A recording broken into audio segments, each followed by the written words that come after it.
Welcome everybody to today's Esports Research Colloquium. I appreciate everyone joining this session and especially you, Kabir Bubna, to talk about understanding coaching practice in team esports, a call for future research. And as always, every speaker that's present now in the online format is allowed to interrupt the presentation by raising their hands or forwarding a question in the chat. And then Kabir is willing to answer those questions if there is a lack of understanding. And otherwise, after his presentation, we will have an open discussion in the end to hopefully support him in his journey on achieving a PhD and informing his studies that he is going to present in the following presentation. So without further ado and without wasting any time, Kabir, the stage is yours. Thank you again for joining today's session. Thank you very much, Oliver, for having me, and thank you to the Esports Research Network for giving me this platform. Most importantly, thank you everyone for coming and listening to me talk. As Oliver said, I'm going to be introducing some key ideas that I believe us as researchers should really investigate as this esports industry and this coaching industry becomes more formal and more professional. So just a quick background as to why I'm doing this. In the past couple of months, as I found myself with a lot of free time from graduating, I've been understanding more about what the esport industry looks like. And on Google Scholar, I did a quick keyword search. So in the left column here, we have the keywords that I used. And if we look at the furthest right column, it shows the results in title. So with esports training, communication, stress, these are all things that are very important topics, but there are not a lot of academic literature informing practice at the moment. There's been an upwards trend. There's more being published, but I feel our responsibility as researchers is to increase this number going forward. Now, some of the current research that I read, really enjoyed interacting with, that helped act as a rationale for creating this presentation. We have these three papers here on the left. So the first paper, I'm just going to give you a brief outline on what they kind of stated, what they kind of found. They all follow very similar methodologies in the sense that they were qualitative. They interviewed coaches or professionals within the esports industry to better understand what the lay of the land is and better investigate what was really happening in the scene. So the first paper here, The Perceptions of Effective Training Practice in League of Legends by Callum, Matt, and Phil. I think one of the first papers I ever saw on Google Scholar, really, really interesting stuff. And it's something I noticed a lot through my own interaction with esports. Some of their biggest findings was that there's a big emotional and physical toll by being involved in esports. And also the way the current state of practices is there's a lot of emphasis put on playing a large quantity of games, but that can be seen as ineffective and people might not really care to do that, might not have the time to do that. This is further understood in the bottom two papers. So introducing esports coaching to sports coaching, not as sports coaching, was again really important because it shows that there's not an outlined career pathway to become a coach. For a lot of people, it's right place, right time. For a lot of people, it was I was an ex-professional player, so now I'm transitioning into a coach because there's no more playing opportunity for me. Now, I have a lot of contention with this because we see this in traditional sport as well. We see a lot of ex-professional footballers becoming football coaches. But now the big question becomes, is it important to be a professional to be a good coach? Are those skill sets transferable? But is that impact of you being a professional positive to the team you're taking on? Because you're bringing in a lot of bias. You might not have the right skill sets from player to coach. So it's important to understand how effective the role of the coaches, what they're actually doing, and how they can develop so that not only our athlete safeguarding is there, but our athletes are actually developing in a healthy way and in a way that their performance can evidence this. Lastly, the current practice and challenges with esports players further showed that there's very little research looked into how teams are created in this space. It's very different in esports to traditional sports. In traditional sports, we have, because it's such an established industry, we have academies that pick players from young ages, develop them within a squad, promote them, and there's so much, physical training, mental training, strength training, all these factors that really go into building a traditional athlete. And there's not certain frameworks put into place for our esport players. So it's really important to understand how teams are built, how things go. So here are my main research questions, and I really want to understand and find out how we can create more effective training. Can we define a baseline for coaching practice? And what does talent identification and development look like? Now, this is what I want to answer. So I want to let everyone know a bit about myself. So since 2017, I've been studying at Oxford Brookes University. Most recently, I finished a master's by research in sports coaching, where I did a qualitative study looking at the coaches' self-perceptions and how they develop synergistic behavior in team sports. Part of that study I worked and interviewed with coaches. I talked to them and understood how they design practice, how they work with their athletes to make them more cohesive, because that's such an important skill set for performance in team sports. I would really like to take the findings from that study, apply them to the future research, and frame them in the esports context. And then my undergraduate was a sports coaching and physical education degree. Apart from that, I've had an interest in coaching since a young age. When I was 16 and living in Hong Kong, I started coaching basketball. It was grassroots level, but that really got me interested. And it's why I went and applied to the sports coaching program at Oxford Brookes. During my time at Oxford Brookes, I've played multiple sports for the university, and I've always found myself in positions where, as a player, the coaches always asked me or have allowed me to assist them in their sessions. And in my third year and my master's, I worked as a player coach for the Oxford Brookes Vipers League of Legends team. So this is just a little bit about myself, something, and I hope it shows why I'm really interested and passionate about this industry and why I want to go and pursue a PhD in it. If you guys are interested in finding out more about myself, my Twitter and LinkedIn are there. And if you want to get in contact with me, if you think you have an opportunity that is worthwhile, here's my email as well. So what is coaching? I believe coaching, or the role of the coach, is to guide. The coach can't do the learning. He can't do the performance for the athletes, but he can guide, he can influence, he can steer the ship of that learning process.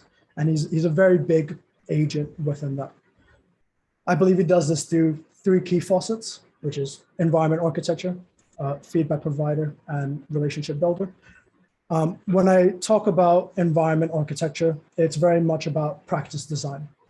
So in the context of traditional sport, when we go play football or basketball, when we go to coaching, it's very much the coach will set up activities, either in the form of drills, games, to help us acquire skills, redefine skills, and apply those skills in that context. How do we do that in esports? It's very much a lost art, because for many people, it's just, hey, we're just going to play the game. And that's evidence from the autonomous beginnings that we come from. A lot of people pick up a controller, pick up their keyboard and mouse and play the game. And as they interact with the game, they get better. And those who get better to a certain threshold can go professional. Now, another very key role to the coach is to provide feedback. That's why the coach is there. He's there to challenge the athletes, but to help them develop by telling them what they might be doing right, what they might be doing wrong, where they can be, where they shouldn't be, but also by setting them goals, by posing questions. And there's so many more skills that fall under this umbrella. Lastly, and for me, I believe could be the defining factor between a good and a bad coach is how he builds relationships, not only between him and the athlete, but how he builds that relationship between athlete and athlete. Now, it's very easy to say it's good to have 5 amazing players, 5 players who are the best of their ability. But if those players don't want to play for each other, if those players don't believe in each other, a team, I don't think a team can go that far.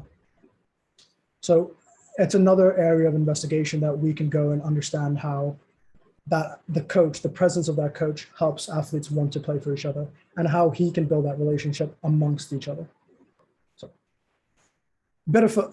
Jumping into a bit more of the theoretical side, I want to introduce this concept of representative learning design. At its simplest, it means practicing how you play. We hear this a lot for people who grew up around traditional sport. It's taking game-like speeds, not just shooting for the sake of shooting, but it's doing it like you would in a game. The theory itself from a coaching practice angle, it looks at taking information that you would see in performance context and replicating them in training. So it's attaching context to your training scenario. In the terms of esports, personally for me, I'm going to be talking very much about League of Legends. The main forms of training here is solo queue and scrims. But for people who are invested, who have an understanding of what League of Legends is, we know that solo queue is very different to what scrims are. There are many different variables that change solo queue from scrims, which I will go into later. And to combat this solo queue and scrim problem, so to speak, Riot Games, the developers of the video game, have introduced Champions Queue, which is live in North America, which provides professional players to take the solo queue aspect of training, but implement a scrim style. Again, I'm happy to clarify that down the line. Another thing that we see in esports that is completely new and completely different to traditional sports is this idea of boot camping. So learning and the esport is a very dynamic field because there's so many different regions. Each region has their own little social identity. They have their own style of playing. And we usually see players in their off season or during season travel to these different regions and interact with the player base there. Why is that such an important thing? Why do players believe that to be an important thing? And is that an effective use of training time? That is also another important piece of information that we can uncover. So the next thing I really, really want to introduce is this idea of effective learning design. So effective learning design understands how our emotional states, how our ability to handle stress can affect our ability to learn, can affect our ability to make decisions. So can we replicate that emotional, that stressors that we see in competition in that training? Because we want our athletes to be able to problem solve under pressure. We want our athletes to be able to really cope with that metric. A study done by Paulus and his team showed that teammate behavior is that leading stressor. So whether it's that teammate's performance, whether it's that teammate's ability to communicate, these are all really, really big tenets to how we perform within the realm of esports. So in this industry, we have the terms of tilt and flow. These are very common terms that are used. It's not new terms. These are terms that have been used in everyday life, especially flow state, right? Flow state is that we feel so good. We're so in that zone that everything we're doing feels good. Now, in the lens of effective learning design, if we're in a state of flow or a state of tilt, it will affect our perception, our intention, and then our decision-making. All these things are very, very important when trying to develop athletes. If someone is looking at the wrong things, if someone is trying to achieve the wrong things, and their decision-making will inherently be incorrect. So it is important to focus on this key topic of emotional regulation. So can flow be consistently reproduced? As a coach, can we put our athletes in an environment? So what is flow? Is flow the same for each athlete? What are the contributing factors to flow? And at the same time, coaches and peers have to manage tilt. In games, not everything goes your way. Sometimes you might be playing badly, and we don't want one person playing badly to affect everyone else on the team. So what are techniques used between the team to manage the social cohesion, to make sure that affected player can still perform to the best of his ability, whether that's in the game or once the game's over, how can we bring him out of that state of tilt? Because we don't want him going into future performances feeling incapable, feeling that he can't perform or that he doesn't have the ability to. Lastly, I think a key tenet to this industry is team dynamics. Due to the nature of our scene, due to the nature of competition, teams don't have a lot of time with each other. The competition period is very short. It's not like the NBA, the Premier League, where you have a year, 38 games, 80 games to play with each other, and then you have a playoffs, or then you have, a further competition. It's sometimes you have 9 games, you have 10 games to be at the top of your league or to be within the top 3 to then qualify for the next. 10 games is not a lot, especially when teams are assembled within a month and they're given 2 weeks to really get to know each other. So I've already mentioned that the performance in the solo queue side of the game is very different to the performance of on stage and scrims. So we need to understand how can we get players who are very used to just playing for themselves, playing by themselves, to understand how to play for a team.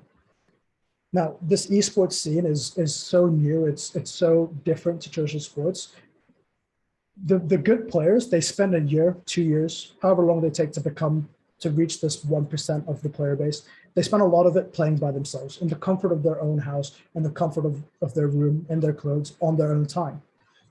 By asking them to be an athlete, you're asking them to treat the thing they loved as a job. You're asking them to interact with 4 other players who might view the game differently, who might have different motivations of participation, and you're asking them to trust and act cohesively with them. So we need to create, as a coach, we need to create that shared understanding within a team, whether it's, do we understand the game as the same way? Do we understand success in the same way? Do we understand failure in the same way? And then from there, we can better understand how teams reflect and adjust their performance between games. What strategies do they use? Is it, how do they review their footage? How do they use social learning? What are the communities of learning available for them? And then, the various coaching positions within the team. You have positional coaches that work on an individual level with the teams. You have team analysts that do opposition analysis or team analysis. How are these quantitative measures being used to further enforce and reinforce this learning pathway? So I now want to introduce some of the 3 ideas I have. And these are skeletons of studies that would make up this overarching theme of my PhD, which is looking at talent development from a coaching standpoint in esports. So the first study proposal is how is talent identified? This links very closely to the last slide of team dynamics and the last proposal question of how do we create teams? So I want to go in, I want to interview coaches, I want to go interview management staff on how they scout teams. And over here this is why, who, and what I'll be doing it for. And we can really pull on the decision-making theories. So we know this classical decision-making where people list the pros and cons of certain players. They use mass amounts of data. There's also naturalistic decision-making, which is a bit more spur of the moment, where they're trying to check as many boxes, but they're not trying to find an optimal fit for the team. But then there's this new concept that doesn't have as much recognition, just professional judgment decision-making. It asks coaches to be reflective on their process and reflective on their decisions. And it's very much, why did I make this decision? Is this the right decision? Is this decision really going to get me to where I want to be? Is it really aligned to my philosophy? And I feel from what I've seen and from my interaction within the industry, it's sometimes coaches are making talent decisions for the sake of making talent decisions. This has so many adverse effects because we see so many players with 6 months in the industry. They've sacrificed a year of their life, putting 10 hours, 15 hours behind the screen to get good at the game, to reach this position. And because the team didn't perform and didn't reach a certain target, they're now been cast aside and they're not being picked up by another team.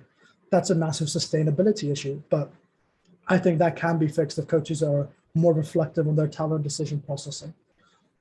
So the second study now looks at, can we optimize the training process in esports? What do I mean by optimization? It's can we create a method that is seen as effective? And that is very context dependent. It will look different from team A to team B, but can we understand how our team likes to learn, how our athletes like to learn, and can we create a process around them? Can we make it more athlete-centered? So I want to go interview the coaches again, and then we look at training periodization. In traditional sporting context, training periodization looks at the breakdown of training. So as part of my master's thesis, one of the biggest results when looking at building synergies was coaches would implement training blocks. So over the course of 3 months, they would focus on a broad topic. So for example, in football, they would look at the high press. And then they would, over 1 week, they would break down the high press into a certain topic. And they're really focused on that in that training. And then slowly build up on all these small factors that contribute to a successful high press over a 3-month period. Is that evidence in our esports industry? Can we create that if it's not? It's more than just playing games and scrimming against opponents, playing a bunch of solo queue, because studies have already shown that players find that ineffective. There's too much of a mental strain on them. And because of that mental strain, there's a burnout. And if we have athletes that are burning out, they're not motivated to train to their best capabilities. They don't want to interact. And as the industry is not at its peak professionalization, so many of them don't have the time to give 10 hours, 15 hours a day. They have to work jobs because they're not being paid to play at the professional level. So if we can optimize our training process, we don't have to ask them to play 10, 15 hours a day. Maybe there are some days that they have to go do their solo queue requirement, but maybe 3-4 days is just come in, do your scrims. They're really concise scrims. There's a clear session objective, and we can really understand our learning and monitor our development here. Lastly, and what I think would be really interesting to understand is applying an ecological approach to coaching. So this ecological approach is a new pedagogical, not a new pedagogical approach, but it's a pedagogical approach that has been gaining a lot of interest within the traditional sport coaching academia. It basically tries to understand that human behavior is a product of the human and environment's interactions and that relationship. So I propose that I want to do a longitudinal study, which would mean I act as a coach, which would hopefully, if I could gain access to a team that over a course of a season, I would work with them, design coaching sessions, get feedback from the players, see how they feel. Is that really affecting their development? Is that asking them to change their decision making? So on and so forth. And I would like to adopt a constraints-led approach. So this diagram here kind of shows us what the constraints-led approach is. So the task, environment, organism are all constraints. These are all limiters and boundaries to our behavior. So in the sense of, let's take football training, for example. If we wanted to promote a higher tempo of play, there's many ways we can do that. We can change the environment to a smaller space, or we can change the task. We could apply a constraint of you have a certain amount of time to make a pass, or you have a certain amount of touches to make a pass. And these are all ways that we can guide our athletes and put rules on our athletes to play at a faster pace. And then once we take those rules away, we hope that because they've been exposed to these rules, they will adhere to them even when they're not enforced, right? And then when we look at this perception action circle, it's a coupling. So we need to perceive information to move, but as we move, that information changes. And once that information changes, so does our movement. So it's a very tricky cycle to really understand as coaches. But if we can implement this within the esports industry with the tools that we're given, I think it can really, really affect and create really innovative ways to break away teams from the norm of we scrim for 3 hours, you go play solo queue for 5, you come back and scrim again. And then we're really reducing these big issues of burnout, motivation, and we're giving athletes something to look forward to. So I would now love to hear your feedback on everything I presented.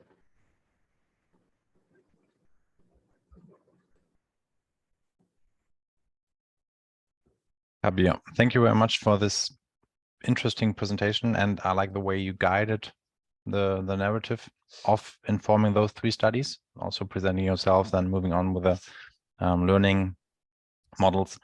I have one question from Matthew, that's still be typed, and then he has to leave, but I'd start with one of mine. Since you just talked about your study proposal number 3, could you go into more detail on how the intervention for the longitudinal design would look like? Yeah, so it would be, I would hope to work with the team, closer with the team, and it'd very much be me taking in charge of the practice design. And it would me taking one scrum block away from the team. And it's like, I'm going to lead this one. These are the constraints we're going to place. This is why we're doing it. We're going to outline a clear session objective. We're going to say, we're working on X skill. I've now manipulated our environment or our task in this way. And we're going to put the players into the scrum block, face this challenge in a way that they probably haven't faced it. And we're going to get their feedback saying, did they feel that they developed this skill? Do they feel they understand this concept, this skill better as a team, as an individual? Is this something that can only apply in scrims, or can we apply these same constraints when they're out to solo queue training? And it's very much me being a coach researcher at the same time. Yeah, thank you for explaining that. But I have one concern, and I feel bad for pointing that out, or it might just be my experience. How do you think this will be possible that teams agree that, or coaches agree that you provide a longitudinal coaching session, given that I, in my perception, feel like you take their work and they step to the side and let you do and provide the practice? Or do I understood that wrong? So it'll very much me being, so this is the big researcher participant, dilemma. It's participants are in the coaching world are very hesitant to step aside, and understandably so, but it's very much me being able to build that rapport with the team, saying there's benefit from me that I get to do a PhD study out of this, but there's benefit for your coaches here. If I can work with your coaches, and it's not saying you guys go away, I'm taking the scrim. It's very much, hey guys, have you considered doing this? Can we implement this within our scrim? And they get to deliver it to their team, because obviously I don't expect professional players to just listen to me. It's someone who's just come in, who's new to their environment. I expect them to listen to the coach who they're employed under and employed to work with. But it's very much building a rapport with the team and being able to sell the value of using this research-informed approach.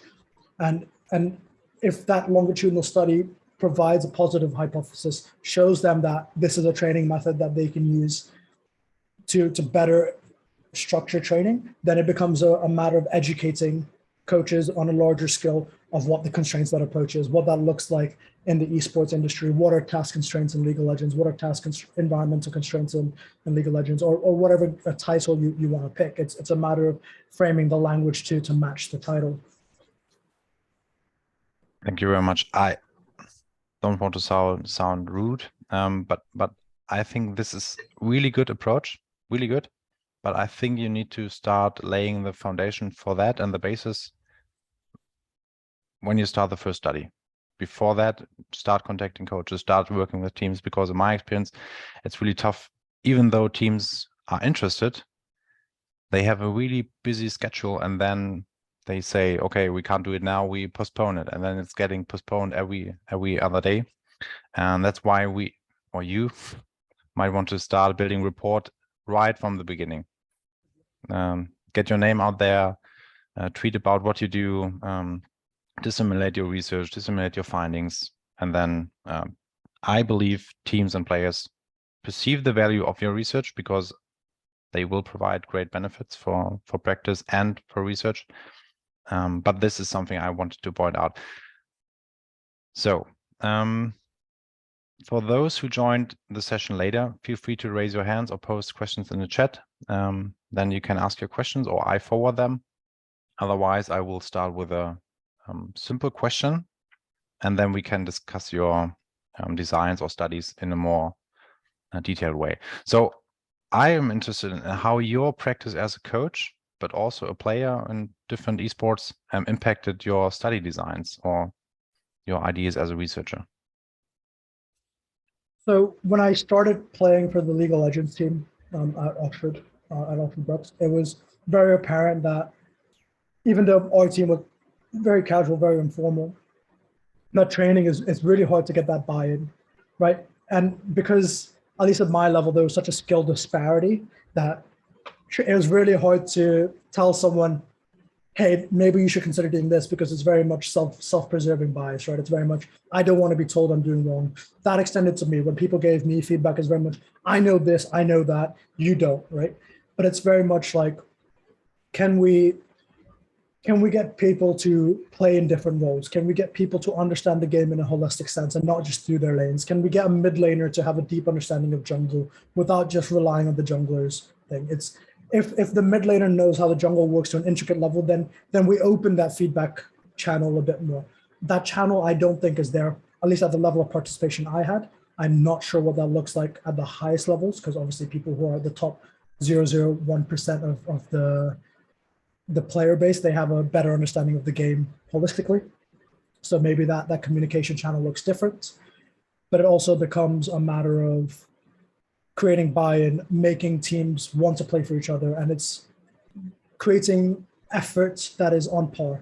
We don't want players that are giving 100% effort and then people who are giving 50% effort on the same team. We want everyone to be giving whatever their 100% looks like, and it's defining what hard work looks like. It's defining what effort looks like in our context, and it's a matter of the coach saying, because if I say hard work, hard work to me is very different to hard work to my dad, for example. For my dad, he can work 16 hours a day, and the next day he'll wake up, he'll work 16 hours again, and that's hard work to him.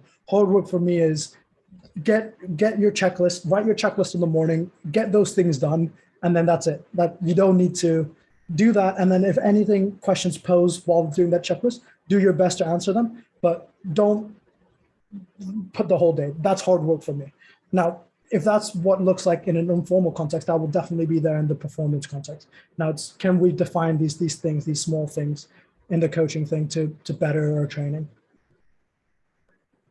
Thank you very much. And a question that is related to what you just addressed and what I ask in a similar way is, one person in the audience wants to know more about your experience as a coach in esports or your coaching experience. Can you elaborate on that? Yeah, so coaching wasn't a position that I was approached for. It was very much, I studied sports coaching. I had a really big interest in the coaching aspect, and I was playing esports as well. So I very much asked him, hey guys, would you mind if I took charge of the scrims, the review? I would really like us to get involved in this side of things. I really want us to not take it super seriously, but it'd be really interesting, just to do. What I noticed was it was very hard to pick up on individual mistakes, and we would rush through the VODs.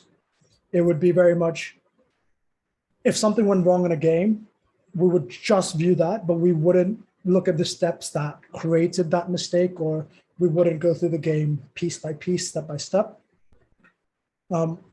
Obviously, this is my experience. It will look very different in professional teams, but there's such a big disparity of what coaching practice looks like at these various levels. And I've talked to some coaches and I've talked to other people in the industry, and they said some of these coaches have just been put in this position because this team needs a coach, right? And it's very much, they might be doing the very same thing at the biggest level. And if they're reviewing their games and they're coaching and providing feedback in that way, then the assumption is they might not be practicing in the most cohesive or in the most aligned way either. They might not be practicing. They might be doing things in practice that they'll never do on stage. So what's the point? And to me, it's very much, what's the point of doing things in practice if you're never going to show them when it matters in the competition? Practice the things that you need to practice for the competition, but teams will, because it's such a matter of the win-loss record, right? The win-loss record is such a huge factor for coach careers, player careers, that they just want to do things on stage that will win. And then in practice, they experiment a bunch of things, but because they've spent so much time experimenting in their practice time, they're now not getting better on the on-stage side of things. So it's finding that balance of experimentation and exploration versus execution now. Yeah, you tapped on a really important aspect there, like philosophical approach of the coaches. Independent of whether we talk about study 1, 2, or 3, what do you think are the factors, and you also tackled some of those aspects in your presentation, what do you think are the factors that you need to control or at least reflect on when you conduct those 3 studies? Do you get the question? I understand the question. Okay, great.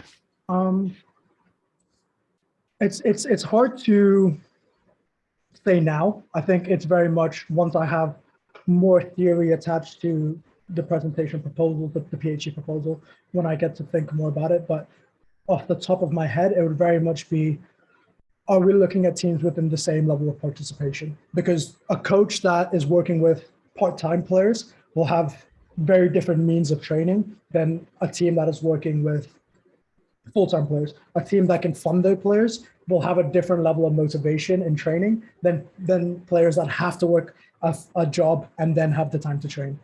So it's very much creating whatever group of coaches I get, they all have to work in the same context. I can't get 2 teams that are full-time and then the rest part-time. They all either need to be part-time or they all need to be full-time for that congruence of results.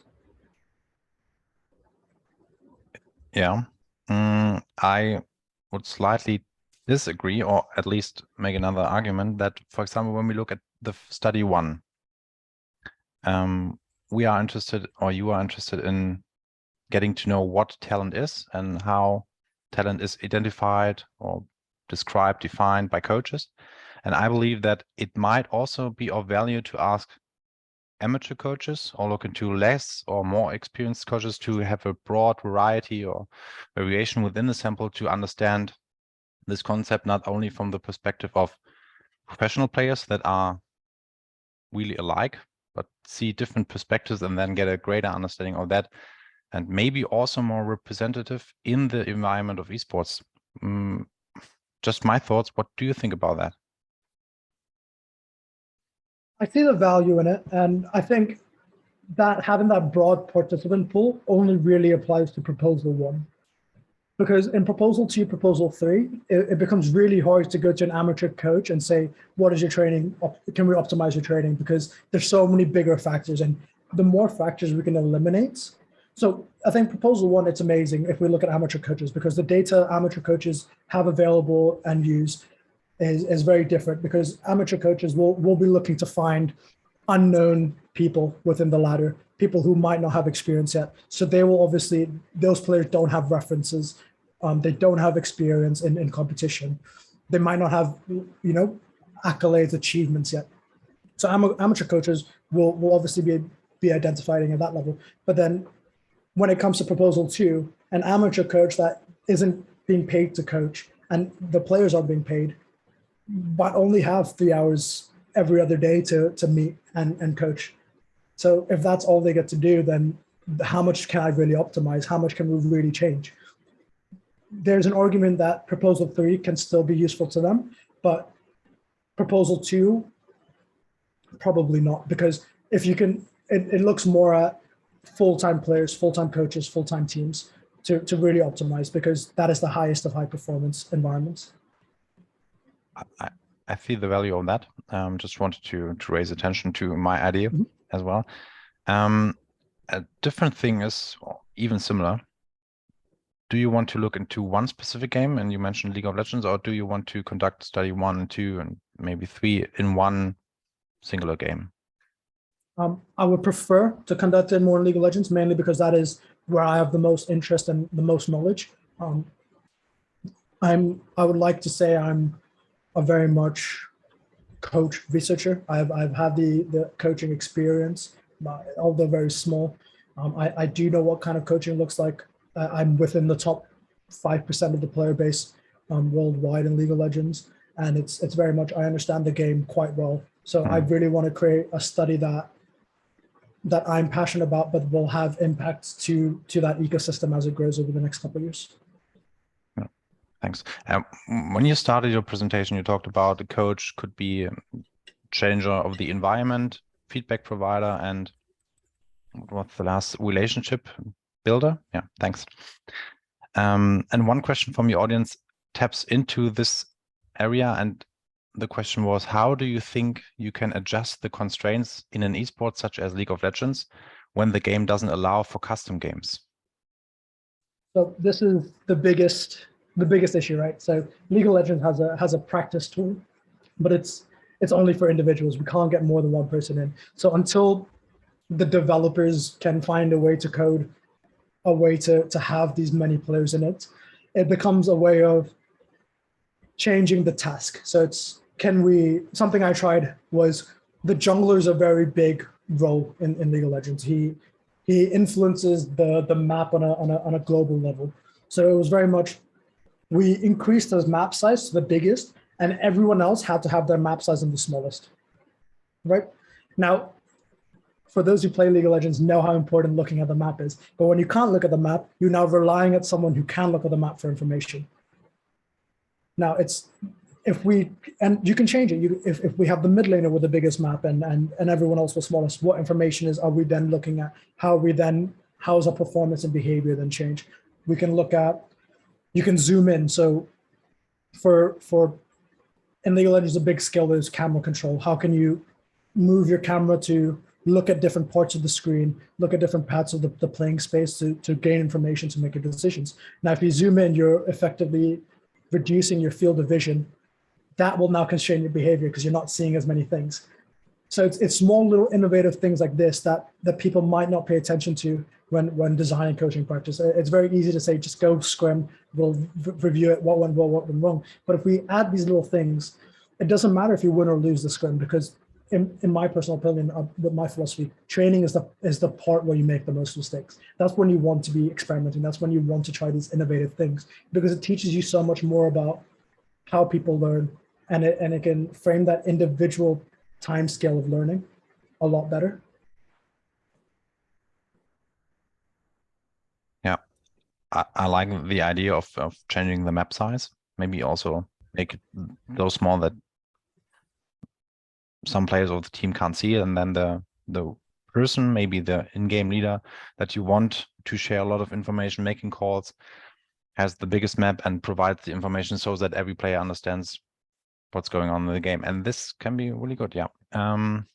I don't know where to actually start with all my questions, because I have a lot and I also got some from the chat, but I would say we move from study 1 to study 2 and so on, and have the chance to provide feedback on every of those. So the first question that comes to my head is, you presented studies by Abbott and colleagues, and also Zaptan, I think, and colleagues. How does this study differ? So what is the benefit of extending knowledge, and yeah, also methodological differences? So right now, or their studies look very much at what practices, what's effective, and the perceptions of what is effective. And Septan's study, although it's framed as coaching, didn't interview many coaches. There's very much general managers, analysts, and coaches. So it's very much the whole ecosystem, but it's very much saying, we don't know what makes a good team.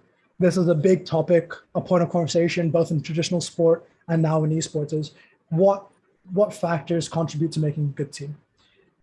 What personality traits, what skill sets do we need that can make a team as strong as possible while shoring up its weaknesses? Now I want to go jump in and I want to go work with coaches and say, why have you decided to pick this person? Does this align to your philosophy? Does this align to the goals you have? Are players involved in this process, right? We see this year's LEC, right? For example, so many players are new, so many players have been moved around, so many new teams, so many different teams, right? And it's just, if we know a player is staying, if we know we're not getting rid of this player, how involved is he in choosing the next players? Because we know the synergy is really important for team performance, right? Does that player have a say? How do we decide which player we don't want, which player we want to keep? What is the metric we're using to make these decisions? And because there's so many studies, including my own master's research, that shows that to develop synergies, you need to give players time with each other. And if a player is only given 3 months with each other and then moved, the player that's staying isn't building synergies, and the player that's being moved out isn't building synergies. So is it worth to just take a team for a year and say, we're going to play this team for the whole year? Doesn't matter what the overall result is. Are we being more synergistic? Can we develop that cohesiveness over the year? How do we develop cohesiveness? If over the year we haven't developed cohesiveness, okay, what pieces of this machine do we need to change, and why are we changing it? But I just feel so many coaches are changing things because the numbers, they haven't achieved the numbers they wanted to achieve, but maybe it's because their philosophy, they've built a roster that doesn't align to their philosophy, or they've asked the roster to do one thing, but then presented X, Y, Z in training, right?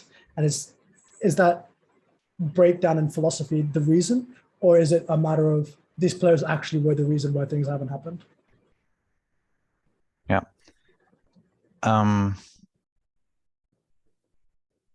Just thinking about where to start or continue. So before I come up with the next question, let's ignore that we are researchers. What do you expect to find out talent is in League of Legends, for example? It would do you be, expect coaches to discuss? So they would discuss like the ability, their mechanical ability. So the ability for players to pilot a range of champions, right? That is what solo queue is, right? It's being able to pilot a pool of champions to a good enough ability to reach this upper echelon of the ladder. Then it's the ability to play the map in a strategical ways, which we know as macro.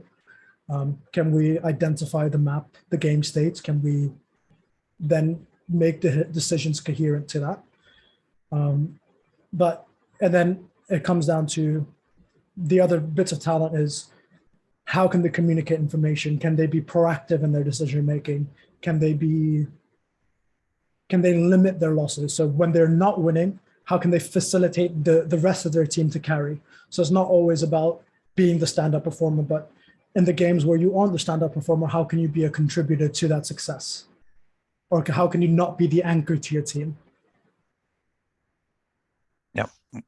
What I'm hearing is that you argue that coaches might discuss having the skills in game, like motor skills, to perform the activities, to play champions, also knowledge, so cognitive skills, decision making, map awareness, and so on, but also having social abilities to communicate, to manage team dynamics, and also emotional skills such as coping with stress.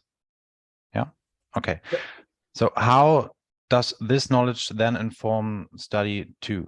So how would you use those findings for study 2? So once we know how players play at a micro level, what is training? Our training is to develop these 4 skills, right? These 4 larger skills. Now, if we're playing solo queue and we've just told the player, let's say today you're only playing 10 hours of solo queue. Yes, you might develop your mechanical skill, but you're not going to improve your communication, because in solo queue you aren't sitting in a call with your 4 teammates. You're playing with 4 different teammates every game. You might be playing with players who are playing in a tilted mindset. So you're playing in a suboptimal practice environment to create optimal practice games. We're using a suboptimal practice. Yeah. So how I describe solo queue is a suboptimal practice environment to create optimal practice games, right? That is why there's so much of a go play a bunch of solo queue, because that's the perception. You get really good mechanically. You get to understand the game at a macro level. But do you really get to understand the game at the macro level? In solo queue, there's so much randomness in the game itself that the macro, the tactical aspect of the game is so different to what it would look like on scrims.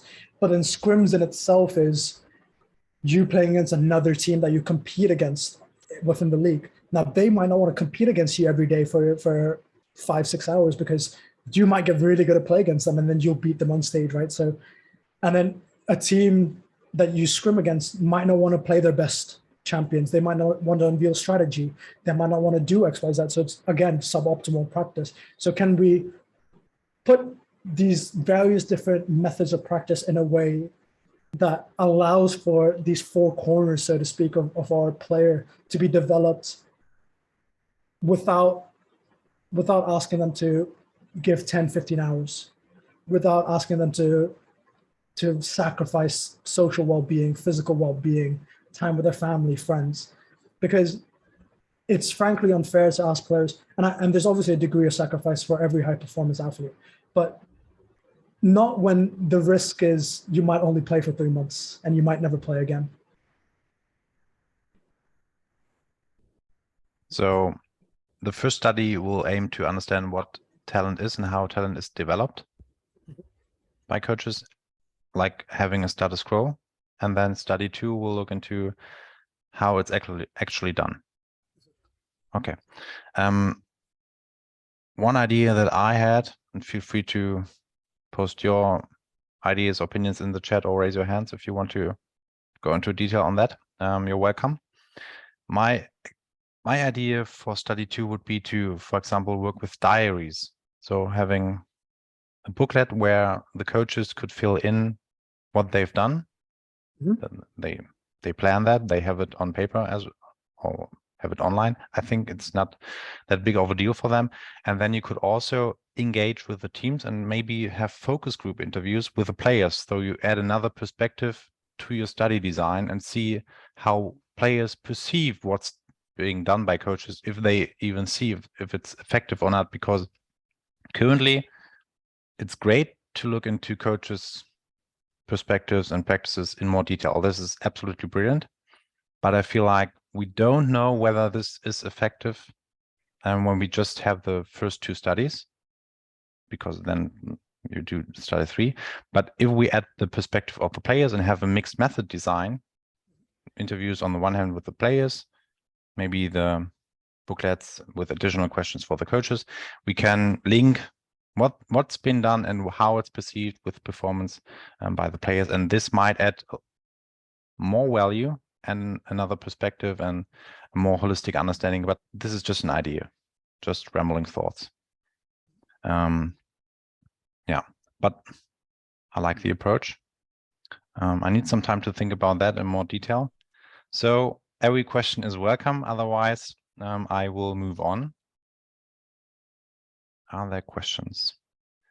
I hope I didn't miss any. Okay, then can you go on to slide number 3? Oh, wait a second. I had some time now. Can you go back to study number 2? Sorry.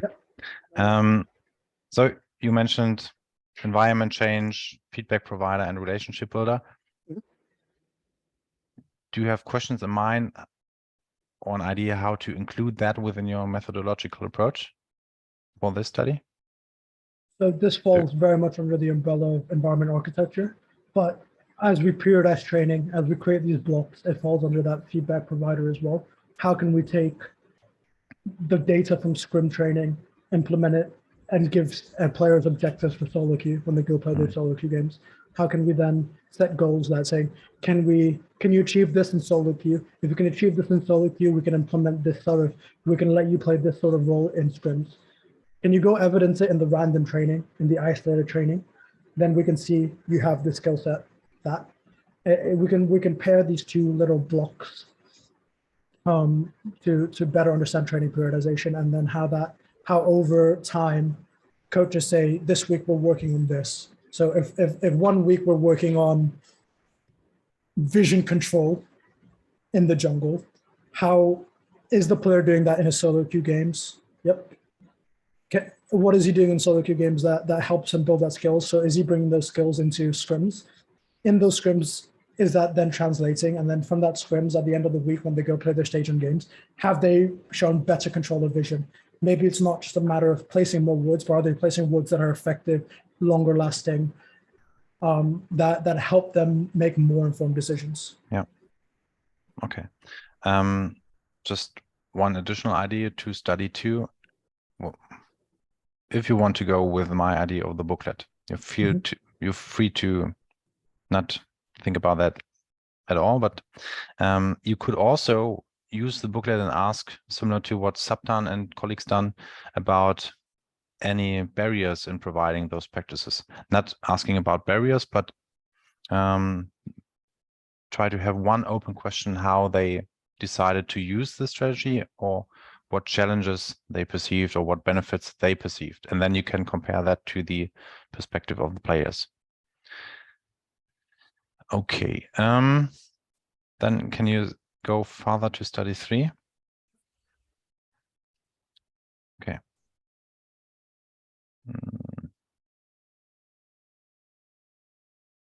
Yeah, I like the idea. I addressed the first thing I said to you is that I see a limitation in getting there, building the report that players allow it. Is there anything that you need, or that I or we as a research network could help you with in conducting one of those 3 studies? I think, like you rightly pointed out, the biggest help for me at this stage is set aside the PhD position itself and the ability to go out and conduct this research. It's that access. Now, I would get access from being able to interview the coaches, and that would probably be the start of that relationship building. But if they can see that I understand the game, that I know what the game is at a high level, and that I'm also a researcher, it kind of helps that they're more willing to give me the reins, even if it's for one training. They're more willing to listen to my ideas because they have an evidence that I understand the game, I'm passionate about it, and I'm doing this for a genuine well-being of the athletes, not just for I want to do a study. And I think it's very much, if there are coaches that you know, if there are organizations that I can be put in contact with, that would probably be the best starting point here. And I'm in a position where I could internship with them now, volunteer my time with them, sit in on scrims, and I would love to be a fly on the wall in any organization, whether it's tier 1, tier 2, tier 3, or even if the LEC, if possible, to better understand and start developing that relationship. Yeah, thank you. And the information how to contact you is provided in the description below the video, and I will post them in the chat as well in a couple of minutes or seconds. But we have one additional question to study proposal 3. What would be your determining factor to see where different coaching style is more of a success? How are you going to compare to a regular esports style of coaching? Thank you for that question.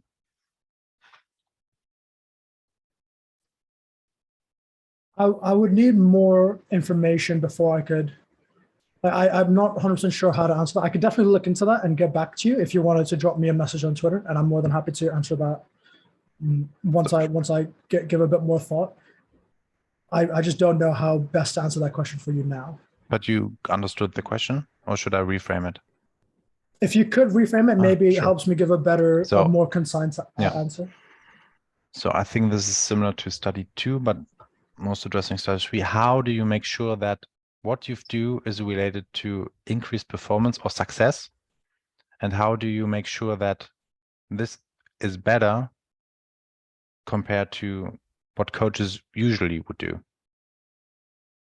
Because okay, I understand. If you do that, you start at a certain time point and you look into how this specific team develops, and you can't really make sure how the team would develop without your intervention or the regular practice.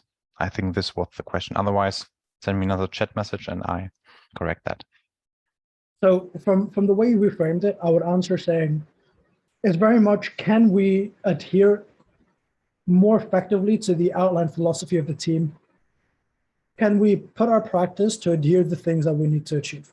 Is if we say last week we played really badly in this sort of composition, can we now apply constraints to better understand our learning of it? Are we being more effective in our development towards that ideal? It's not about coaching style. It's about, can we get closer? Can we push the team an inch closer, a mile closer to where they want to be in a more effective, innovative way, rather than the norm of just playing scrims, right? If teams for 3 weeks play scrims and they report back saying, we don't feel going closer, and they do a 1 week of interventions and they report, yeah, we feel a lot closer, then we now have evidence saying this approach has value. More coaches should adopt this way of thinking. It's not about, from my perspective, the coaching style, like the personal coaching style of the coach, because obviously the way they give feedback will constrain behavior, will change how athletes learn, will change how they perceive and act, and the search of perception, the search of decisions and information. But it becomes more, how can we be innovative in the scrim time so that players find it more effective to their learning, so that they are actually enjoying that training and enjoying the game that they started playing for love and for enjoyment and as an escape to their life. People start playing video games to escape their daily life. Now we're asking athletes to make the game that they play for fun with their friends a job. We still want to attach that fun and enjoyment to it, because when athletes are having fun and enjoying it, they're learning more. And if it's just a matter of grinding out scrims and solo queue, so many athletes have come out and said it's not fun, we're going to drop out.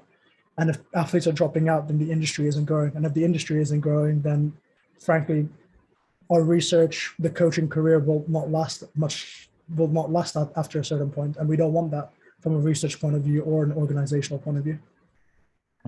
Based on what you just argued, I think it's really beneficial to have the player's perspective in study 2 as well, to see how those practices are perceived. But in general, I believe that we have to be really cautious with making arguments that it's successful, that it improves a certain aspect, or that, because we have to address a lot of different aspects and that can influence. I think the philosophy of the coaches could influence the effectiveness of the practice, or even how they are perceived by the player. They could be on their knowledge level the best coaches possible, but lacking social skills could highly influence the effectiveness of the strategies, because players don't like to work with those coaches. So we have to address a lot of different aspects. So how does the coach act? What's his maybe also cultural background. Yeah. So what I'm trying to argue here, and sorry for mumbling, is we need to address different aspects and make sure that once you conducted the studies, and I don't want to say you will do so, don't say this is the way, this is what we found out, this is related to that, but really be cautious. But I think it's a great thing. And one question I have for study 3 as well is how do you feel about having short-term interventions instead of a long-term intervention? Do you have a backup plan if teams don't agree that you can provide the scrims for a long period of time or provide the intervention longitudinal? It would definitely be very much, it would definitely have to be a shorter interventions timescale. But I think by having the coach intervention, it really shows that there's more that can be done in the training environment and the practice itself, because that's what I'm aiming to do.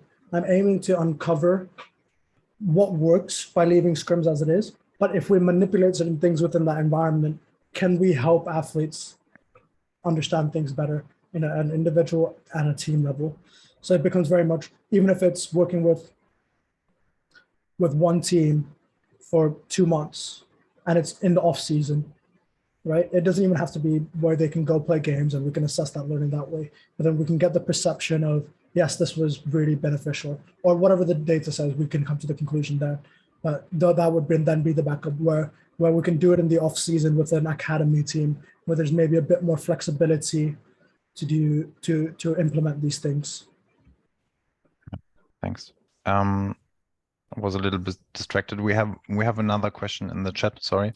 The person is interested in your take on scrims, since I've ever seen tier 1 scrims in ERL, where they remake a game after 3 to 5 minutes because they test limits. So again, this is where practice tool. This is where the lack of having a collaborative practice tool is the biggest limiter to our training environment. That would be perfect, right? You can go test limits 3-5 minutes, press the reset button. You don't have to back out. You can replicate. You can have a lot of repetition on certain things, on certain early game concepts, right? But we don't want just scrims that after 5 minutes the team's given up and then you just play it out.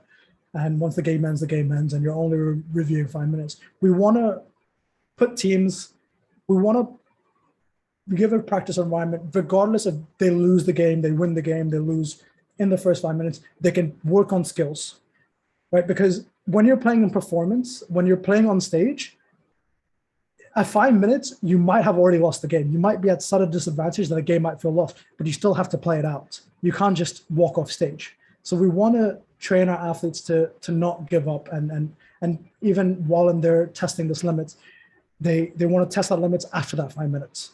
They want to see, can we come back? What is this? We are at a X amount of goal deficit at this minute. Can we build it back? We've seen so many teams not be able to do this. Can we sharpen that arrow within our toolkit? Can we add limiters within that environment to do that? So I think scrims that only do that 3 to 5 minute things are effective, but not as effective because we don't have this collaborative practice tool. If we had collaborative practice tools, I think so many more teams would only have shorter scrim periods. But then with having shorter scrim periods, we have more emphasis on solo queue, which again, I don't feel is the best use of practice time. Sorry, for my understanding, could you say what's a collaborative practice tool? Could you define that?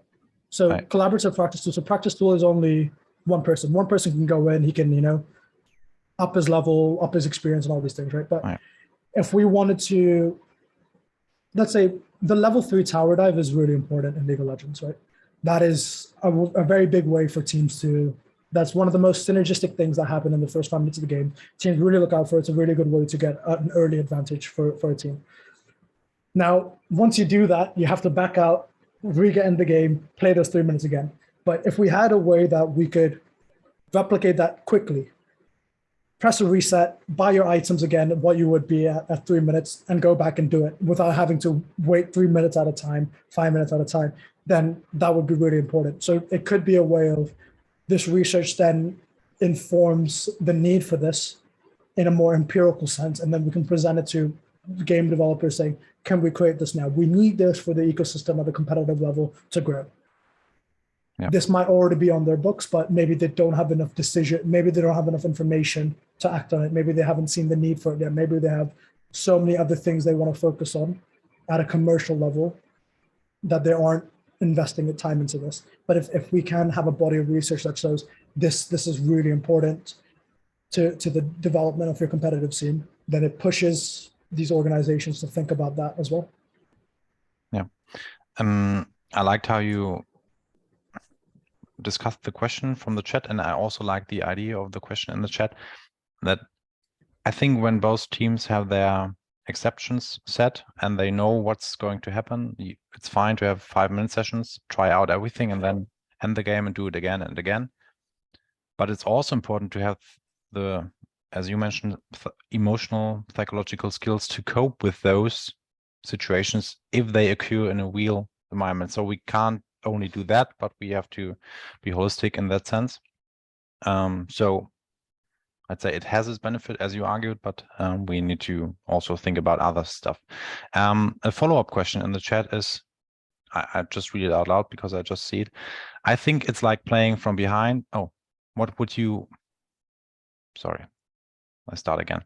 I think it's like playing from behind. What would help League as a tool?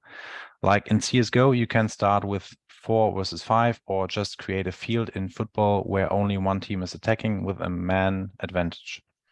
But as far as I know, there's nothing like that in League. Is that correct, Kabir? Yeah. So at this moment in time, it becomes very hard to implement that within our training. But what you can do, and what I've seen coaches do, is have small games. So a training session that I was involved in, I've had an opportunity to work with some coaches as well, who work at a more individual amateur level. What we did was we had a top laner, a jungler, and a mid laner, and the objective was to get both scuttle crabs. That's all. That scuttle crab spawns at 3 minutes 15, 3 minutes 30 now. And so the game itself is 4 minutes long. What happened was, if you got both scuttle crabs, you automatically win. If both teams got one, whoever gets the second scuttle crab wins.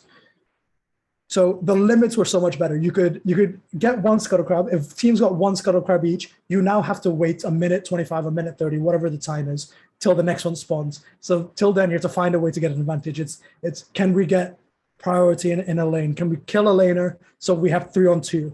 And it's we're asking people to problem solve. But in terms of directly creating numerical advantages, there's no such tool yet. But again, I hope this body of research then informs the need for it, or other bodies of research that stem off this PhD can go and inform that. Yeah, I like how the whole project is connected. I think it, once again, might benefit from also addressing the player's perspective. And one last question that I have is, if there's no other question from the audience, that it was forwarded to me before the person left. If you had to pitch your PhD program to a supervisor that was unfamiliar with esports, how would you explain the importance of studying esports in the context of coaching in general? The big question. You can think about that before answering it. Very big question. How would I present my proposal for the greater good of coaching? So if someone was to take whatever I presented as a study and not apply it in the context of esports, am I understanding that right? Yes. I'll definitely need to take a much longer time to think about that to give a coherent answer, because that's such a big topic. Yeah, it's very much unfair. Yeah. It's very much the biggest motivation for this PhD. I guess I'll try and answer this in the most roundabout way as I can. The biggest motivation for this is, now that we're seeing this industry grow, we want our coaches to support our athletes. And they do that by the 3 blocks that I presented earlier, right? And if we can understand what coaches are doing in this esports field, which is seen as such an informal, such a casual environment, right? So many people are like, it's just video games, right? That's what society sees it as. And it's, if we can apply these things that academics are saying in this such a casual, informal field, regardless of its industry size, we can then say, yes, it could be important for traditional coaches to also then adopt it. We see many coaches in football, rugby, basketball not interacting with academia.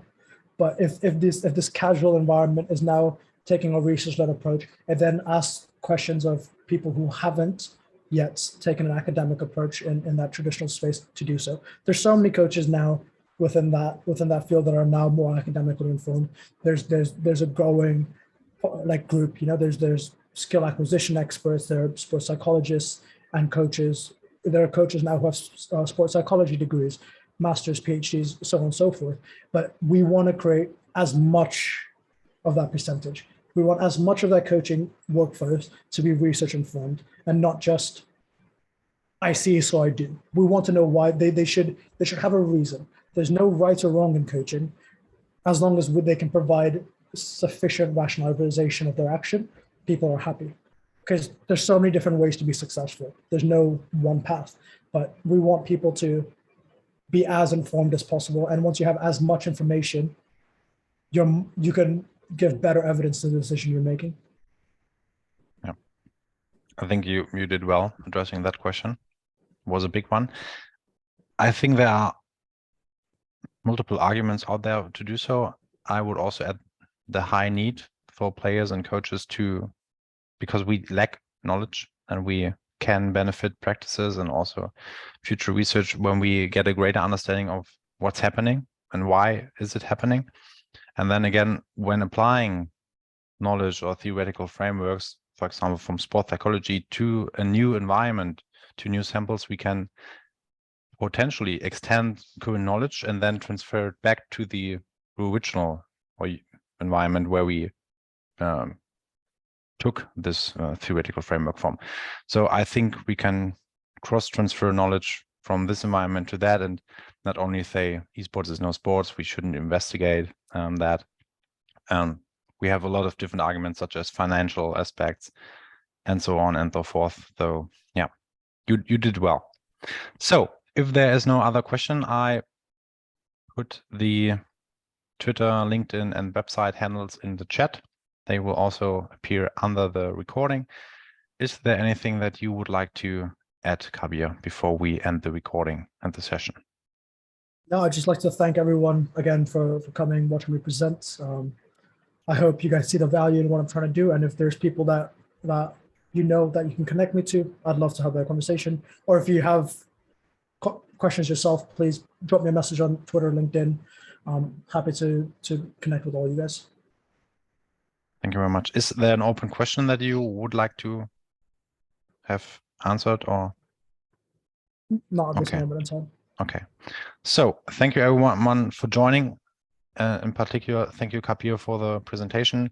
I received some messages that it was really informative and it was enjoyed by the audience. Yeah, thank you very much. I think we will stay in contact, and I'm looking forward how your PhD project will continue and improve our knowledge, improve the practices of coaches and players. And yeah, thank you very much. Goodbye. Take care. Oh, this one.